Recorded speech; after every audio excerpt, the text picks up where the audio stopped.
Welcome to our Healthy Happy Hour. We are going to give some tips and tricks and some information on why it's important to start taking back your health now. So you're joining in with us in Valdosta at St. John's Catholic Church. So we're going to walk through these topics for you. All right, babe, go ahead. My lovely husband, who you can't see, is holding the phone. So this is me. My name is Miriam Hunter, and I'm a certified health coach. And a lot of my story, I'll kind of walk you through this. I was overweight, struggled with my weight for most of my life. That's the picture in the blue. And actually in that picture, my husband didn't know me like that because I was working it off by the time we had met. But I was actually working really hard to be healthy. And I was exercising, agonizing over the food I was eating in college. I was always the one that got up and went to the gym. And as you can see, I was still not at my healthiest weight. And I was also in a prison of food and exercise. I wasn't really free in being healthy.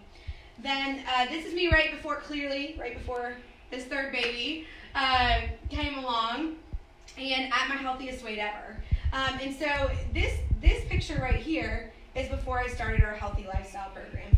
I thought, I'm in a good place. I don't really need anything. I just want to help other people. And what happened is when I tapped into our Habits of Health program, as well as learning the nutrition side of things, you can see my body changed, but also my mindset changed, and I was free from agonizing over food and exercise, because in this picture I had two babies, two kids 16 and a half months apart. I was nursing, and I didn't have time to kill myself in the gym.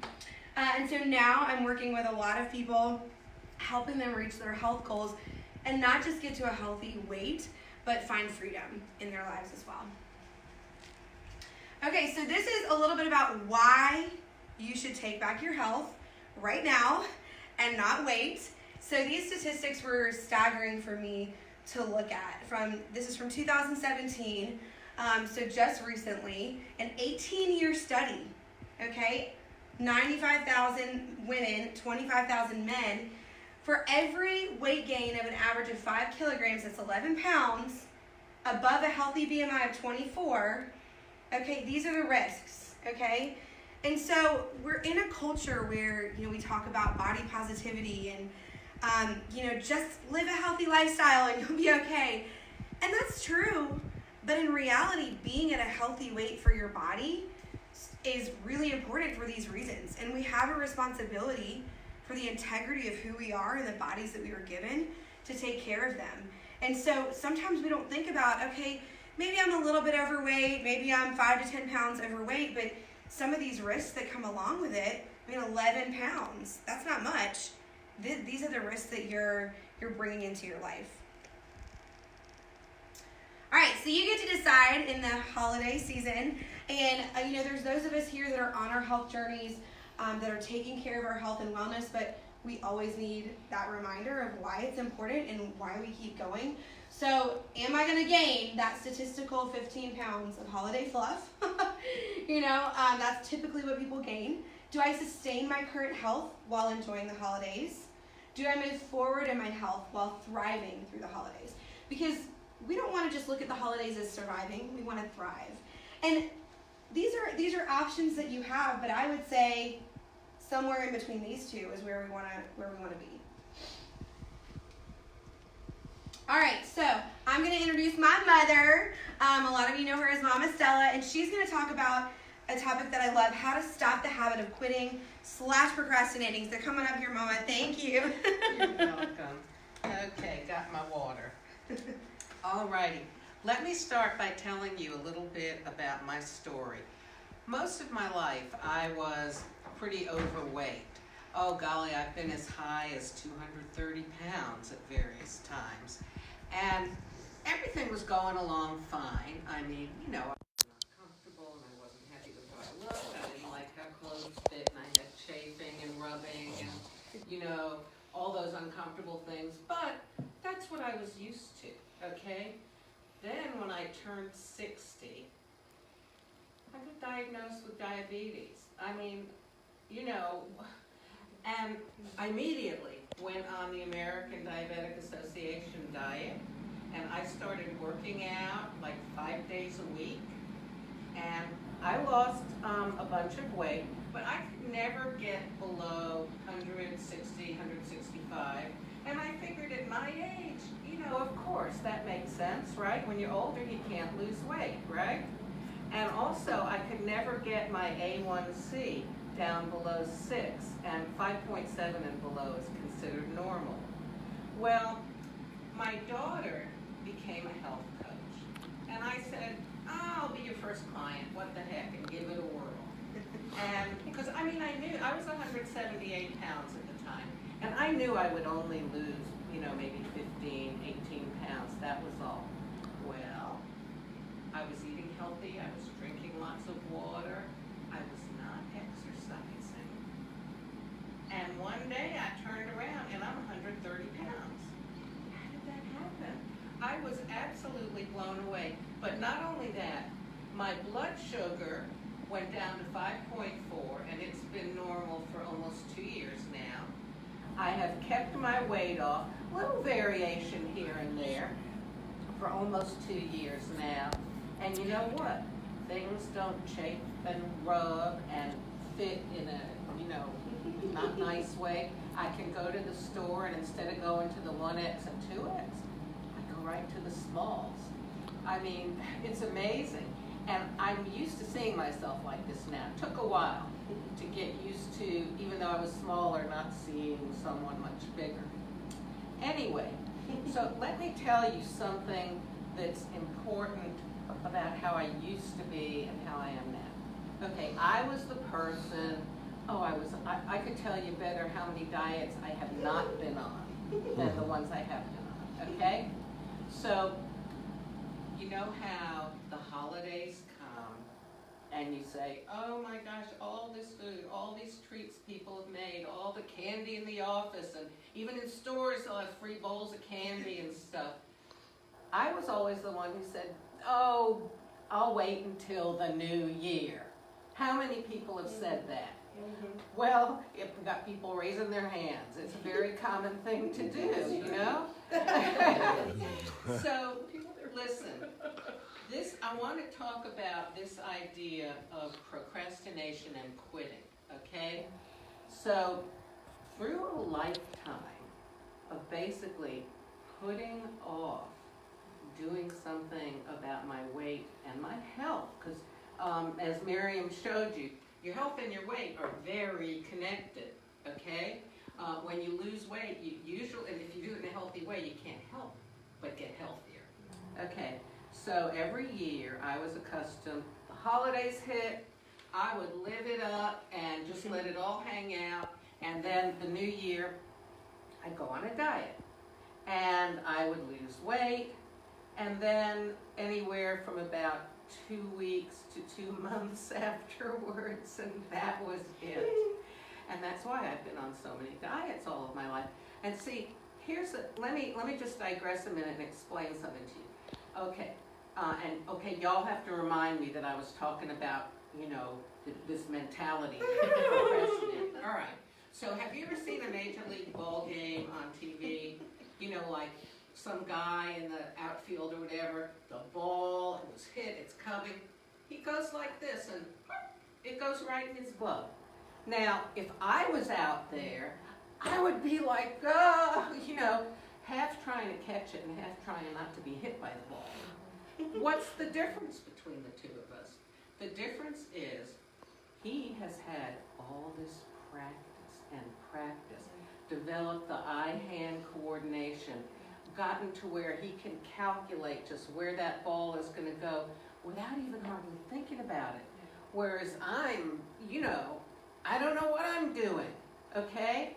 So, those are all nervous pathways that are set up in your body. So, for him, he's got it down from all the practice. Puts his hand up, the ball goes in, okay? I don't have those nervous pathways set up because I haven't learned, I haven't practiced.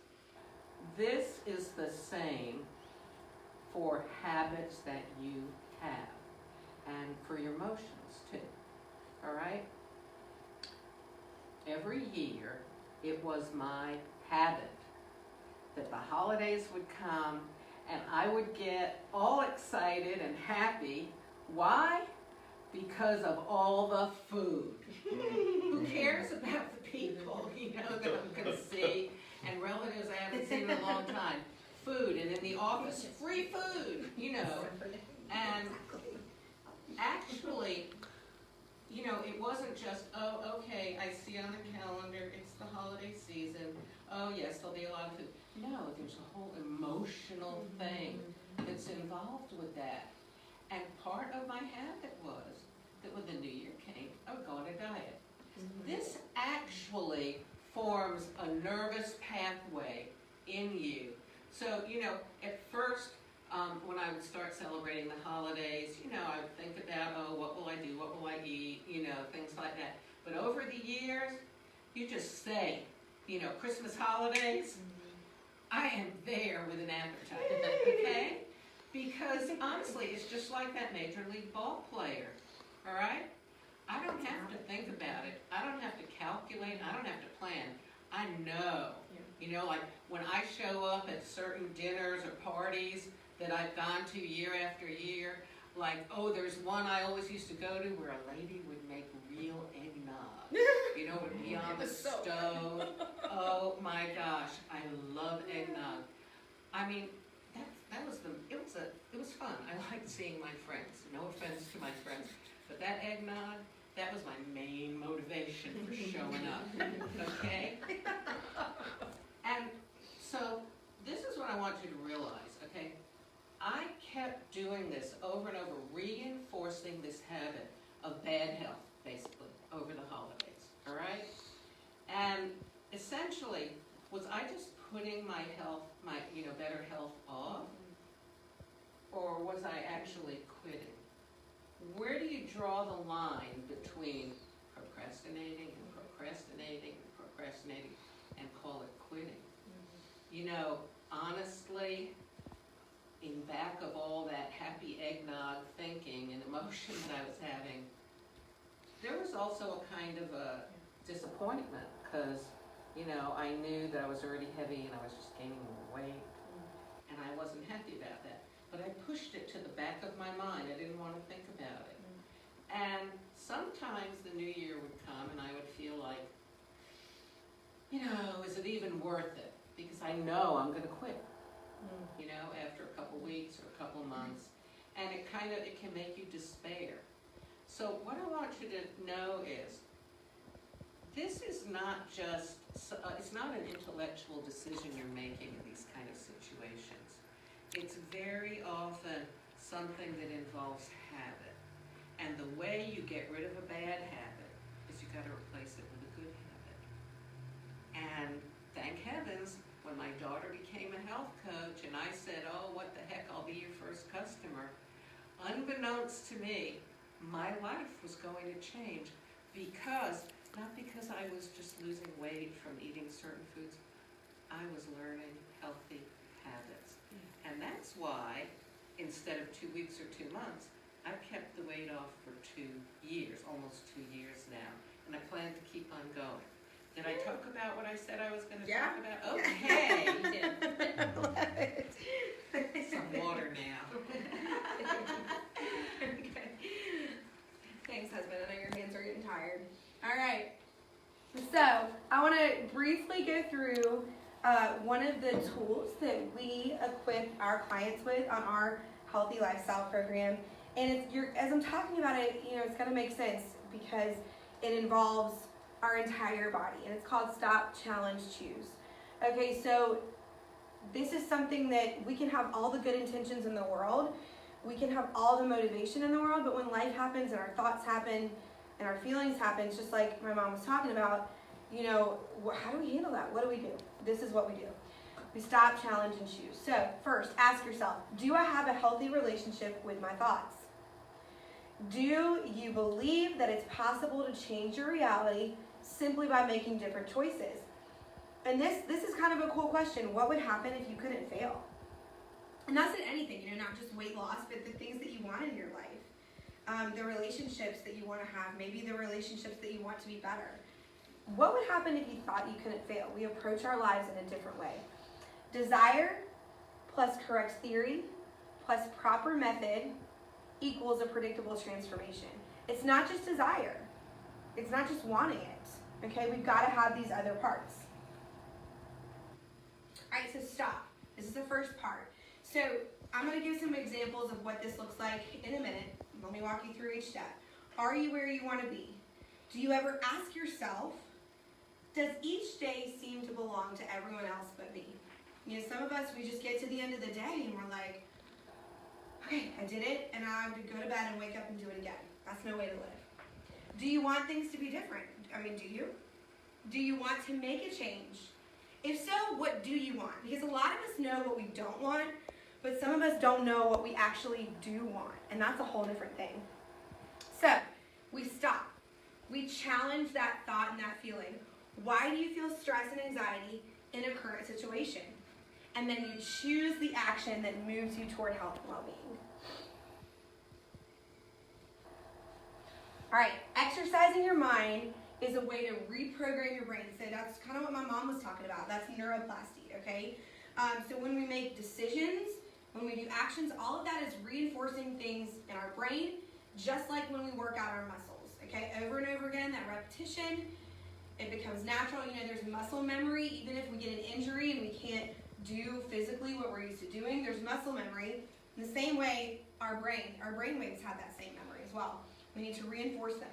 You can teach an old dog new tricks if the old dog wants to learn new tricks. So that's the key. I mean, when we're working with clients, do you want to change? You know, do we want to make a change in our own lives? And again, this is more than just about losing weight. It's about your entire life. This is just the way that I am, or I can't help it. I mean, how many times do we say that or hear other people say that? Do you want to change? Do you want your life to look different? Are you paying attention? Are you aware of your thoughts? So walking yourself through these things. Stop when your day seems to be spinning out of control. How?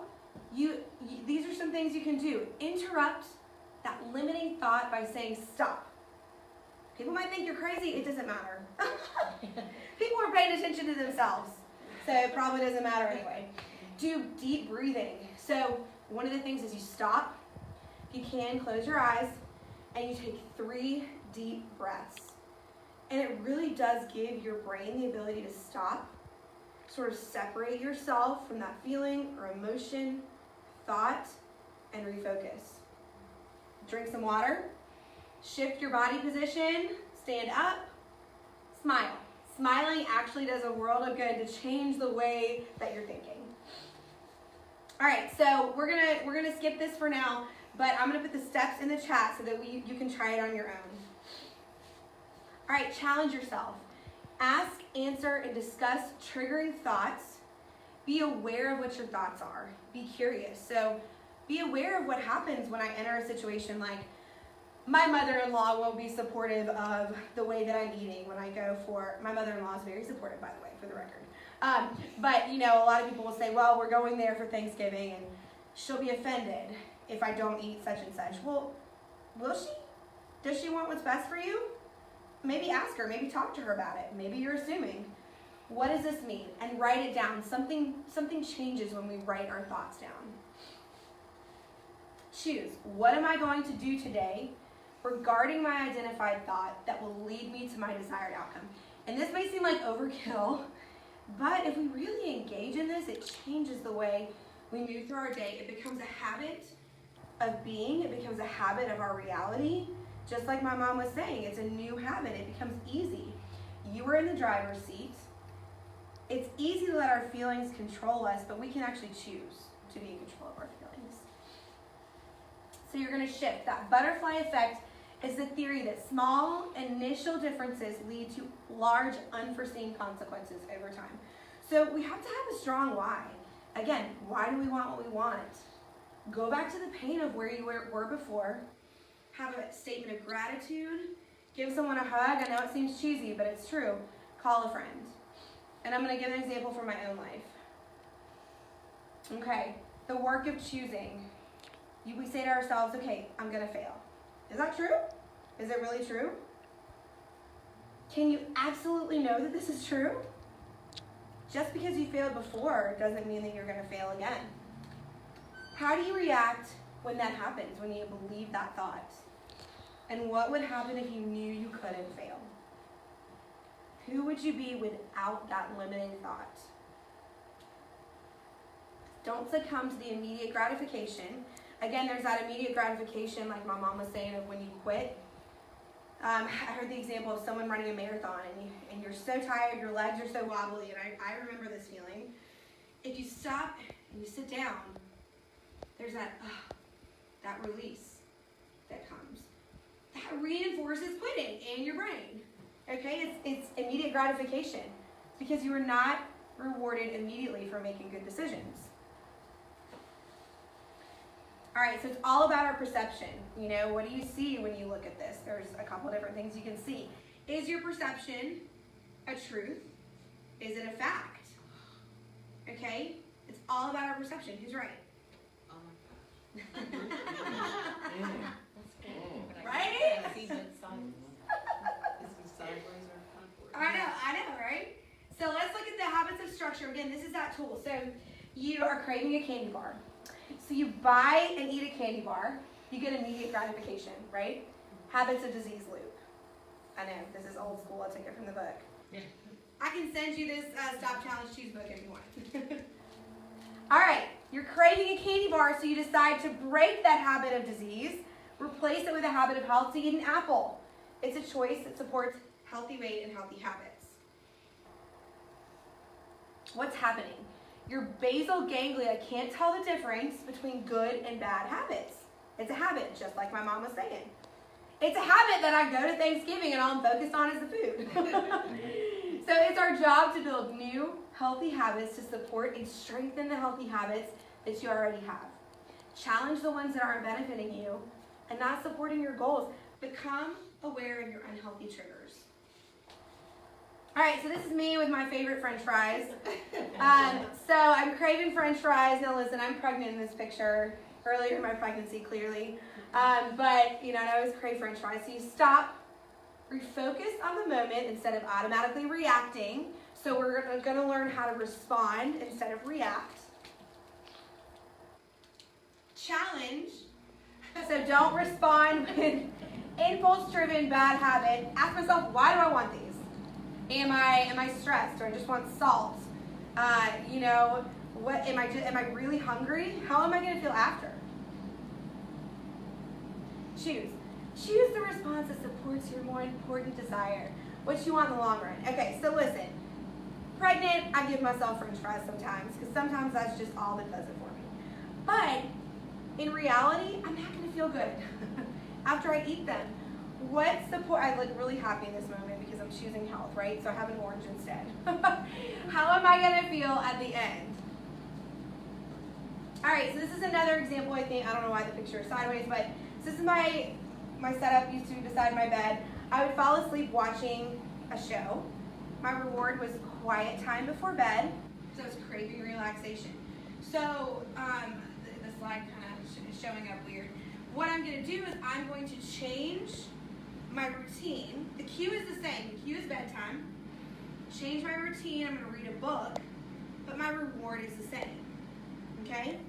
Quiet time before bed because I'm craving relaxation. All right, willpower is not enough. We've talked about that. You have to have a structural tension between what we want now and what we want in the long run. So we grow from this mindless instinct to mindful awareness. And again, these are some of the pictures from my life. So if I go back to this moment, my friends spent time making me up. They put rollers in my hair. They did my makeup. And it felt kind of pretty, but I still didn't feel good about myself. This is me beginning of this pregnancy. I feel so good, and you can see it on my face. My cornrows in my hair. So I go and I think about, what do I want? I want to keep living the life that means I climb up a rock wall, and even though I was terrified, I was strong. I was on a cruise ship, and so I'm on a cruise ship that's high up above the water and then on a rock wall, and it was windy and it was scary, and I did it. How it feels to fit in my pants and feel good in my clothes. To stand in my swimsuit and not feel like I have to cover up my body with shorts because I'm embarrassed of what my thighs look like. to get on my friend's yoga swing and hang upside down and not be self-conscious about what my body looks like. To work out with my husband and feel strong. To have the energy to be present to my children. Because before I wasn't present to the way that God was calling me to live, to my vocation. I was the typical anxiety-ridden, tired mom. And when I think about where I was before, where I am now, I don't want to go back to that place. So, be aware of your thoughts. Evaluate what's going on in your head. Is it true? Is it really true? Do you absolutely know that thought to be true? How do you react when you think that it's true? And does it support your desired outcome? Because if it doesn't, you resist it. All right, so again, stop, challenge, choose. The healthy relationship with your thoughts. Changing your actions. And it's not, it can't just include that desire. Okay? Desire is not enough. All right, so we're going to wrap up here with the last thing I want to talk about is creating healthy boundaries and self-care when we're around family, because there's a lot of statistics about mentally and emotionally what happens to a lot of us when we go through the holidays. So, and that could be because we've lost a family member. It could be just the normal family stress. We love our families, but families can be stressful and there's family drama and everybody's got the crazy. My mama always said our family put the fun in dysfunctional. So know your needs. What fills your cup and make these things a priority. Have a system of support before family gatherings, okay?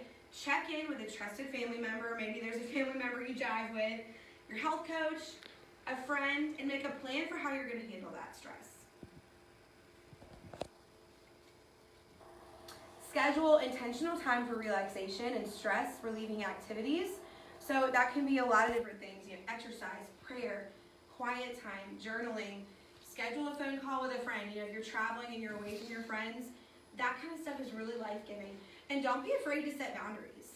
You know, we're afraid of upsetting our family and causing unpleasantness, but in reality, there's probably going to be family unpleasantness anyway. There's probably going to be a family fight. You might as well take care of yourself in situations if you need to. All right, these are the last tips and tricks. So, I did a little math last night. The holidays come around every year, and we're like, oh, it's the holidays! I have to eat this, I have to have this. It's like it never happens. Okay, so starting in October through January 1st, there's 93 days of the holiday season. That's 279 total meals if you eat 3 meals a day, okay? Or if you're eating, like we teach people to eat 6 meals a day. That's 558 total meals. Okay, but there's only 4 actual holidays within those 93 days. Okay? That's 12 total meals for 3 times a day, or 24. And we're just saying, you know what? The holidays are coming, I'm gonna wait. No, that makes no sense, right? Look at these statistics. My awesome math. All right. Eat before the party. Bring the healthy. That's what my health coach says. Make a mocktail. Bring mocktails. Bring the veggie platter. Bring a healthy protein. Focus on the conversations. Most of us are just focused on the food. That was my focus. And then I'm like out because I'm dying from the food hangover. Don't linger around the food table. And don't be afraid to reach out for support. We are people that are created to be in community. We weren't made to do anything alone. So reach out for support. Have the humility to reach out and say, you know what, this is my plan for the party. Would you support me? So that when you go for that extra serving of potatoes, someone's there and they're paying attention. Let's be real. It makes a difference. Treat yourself. This idea of treating ourselves, but actually working towards our health goals is treating ourselves. I think that's the last one. Okay, awesome. So thank you for joining in with us. I'd love to hear in the chat. We're going to sit down and talk for a few minutes here, but about like what your plans are for the holidays and why you want to come up with a plan. And it may mean you go all out on Thanksgiving and Christmas Day, but for those however many meals that we showed up there, is it worth it just to throw it all out the window? Or when everybody's starting on January 1st, could you be down 15 pounds instead of up? Could you be feeling energetic around your family and have patience for them, and feeling really good in your clothes when you go to family parties? All right, thanks for joining in.